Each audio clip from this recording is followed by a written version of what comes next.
Konnichiwa minasan! Aujourd'hui, je vais vous parler de quelque chose que vous avez sûrement déjà entendu dans des animés ou des films japonais, les suffixes de politesse comme san, kun, chan, etc. Peut-être que vous vous êtes déjà demandé qu'est-ce que ça veut dire, à quoi ça sert, quand les utiliser, c'est ce que nous allons découvrir ensemble. Les suffixes de politesse, qu'est-ce que c'est et à quoi ça sert? En japonais, on utilise les suffixes de politesse après le nom de la personne, que ce soit pour parler d'elle ou pour lui parler directement. En japonais, on utilise rarement les pronoms personnels tu, il, elle, etc.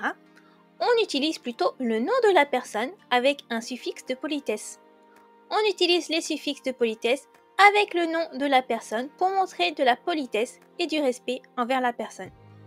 Attention, c'est très impoli d'appeler quelqu'un sans suffixe, sauf si on est vraiment très proche. Mais on n'utilise pas de suffixe pour soi-même parce qu'on ne doit pas montrer de respect envers soi-même, il faut être humble en japonais.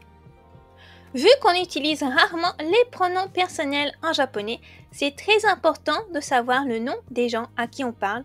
C'est quelque chose que vous devez demander le plus tôt possible pour pouvoir discuter tranquillement et ne pas être embêté quand vous devrez utiliser le nom de la personne. Si vous ne savez pas encore comment demander son nom à quelqu'un, voilà la phrase qu'il vous faut. Onamae wa nan desu ka? Quel est votre nom? Je vais vous présenter les suffixes de politesse les plus courants et comment les utiliser. On commence avec le suffixe san. C'est le plus courant. On l'utilise dans un langage courant, donc vous pouvez l'utiliser dans presque toutes les situations sans risquer d'être impoli. On peut l'utiliser avec quelqu'un qu'on vient juste de rencontrer, avec des collègues ou des amis avec qui on n'est pas très proche. On peut l'utiliser aussi bien pour les hommes que pour les femmes. On le traduit souvent par monsieur ou madame, mais on peut l'utiliser aussi avec un prénom. Par exemple, moi, on m'appelle Lucy-san. Normalement, les Japonais s'appellent par leur nom de famille jusqu'à être assez proches pour utiliser leur prénom, mais avec les étrangers, c'est courant qu'ils utilisent les prénoms.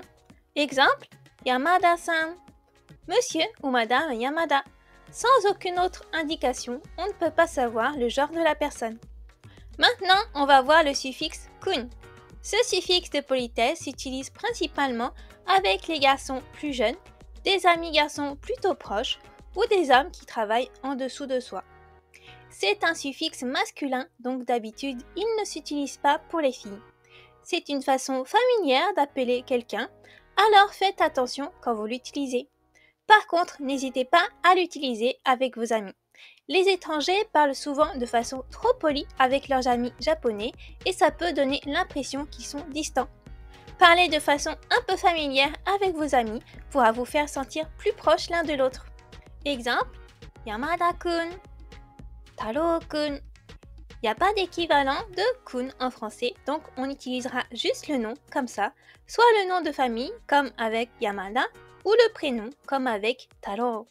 Voyons maintenant le suffixe chan. Il s'utilise plutôt avec les filles plus jeunes, des amies filles plutôt proches, mais on ne peut pas l'utiliser au travail si on n'est pas particulièrement proche de la personne. Encore une fois, n'hésitez pas à l'utiliser avec vos amis, il exprime une certaine affection et c'est une façon mignonne d'appeler quelqu'un. Il est plus souvent utilisé avec un prénom, mais on peut aussi l'utiliser avec un nom de famille. Ça peut aussi arriver que ce soit utilisé pour des garçons quand on est très proche. Exemple, Yamada-chan, Yuka-chan. Cette fois encore, on ne peut pas traduire chan, donc si on veut traduire cet exemple, ce sera juste le nom, Yamada, Yuka. Ensuite, il existe aussi le suffixe sama. C'est une forme très respectueuse. Comme le suffixe san, on peut l'utiliser aussi bien avec un homme qu'une femme. Par contre, ce suffixe est très poli. On l'utilise souvent dans le cadre professionnel pour s'adresser à des clients ou des personnes très importantes. Comme sama montre beaucoup de respect, on l'utilise normalement avec le nom de famille, mais il peut être aussi utilisé avec un prénom. On l'entend souvent par exemple à l'hôtel ou au restaurant pour appeler les clients. Exemple, Yamada-sama. Ici, on le traduira de la même façon que pour san, Monsieur Yamada ou Madame Yamada. Mais c'est plus poli que le suffixe san. En français, il y a beaucoup moins de façons d'appeler les gens, alors les traductions sont limitées. Enfin, il existe aussi des suffixes de politesse spécifiques au métier ou fonction. On peut par exemple utiliser sensei pour parler d'un professeur, d'un docteur, d'un avocat, etc. Shacho pour un PDG. Senpai pour un aîné, quelqu'un qui est plus expérimenté que nous. Ça s'utilise par exemple à l'école. Dans ce cas, on peut appeler la personne avec son nom attaché au titre ou avec le titre seulement. Exemple, Yamada Senpai. Encore une fois, il n'y a pas d'équivalent pour celui-là.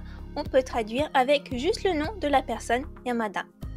Moi, on pourrait m'appeler Lucy Sensei. En français, ça donnerait professeur Lucie. Ce n'est pas très naturel, mais en japonais, c'est comme ça qu'on appelle ces professeurs. Les suffixes de politesse sont une partie essentielle de la langue japonaise et de sa culture. N'oubliez pas de les utiliser pour ne pas paraître impoli. Si vous devez retenir un seul suffixe, choisissez san. Il convient dans la plupart des situations. N'hésitez pas à utiliser kun et chan avec vos amis, mais attendez quand même d'être proches. Et si vous n'êtes pas sûr, demandez à la personne si vous pouvez l'appeler comme ça.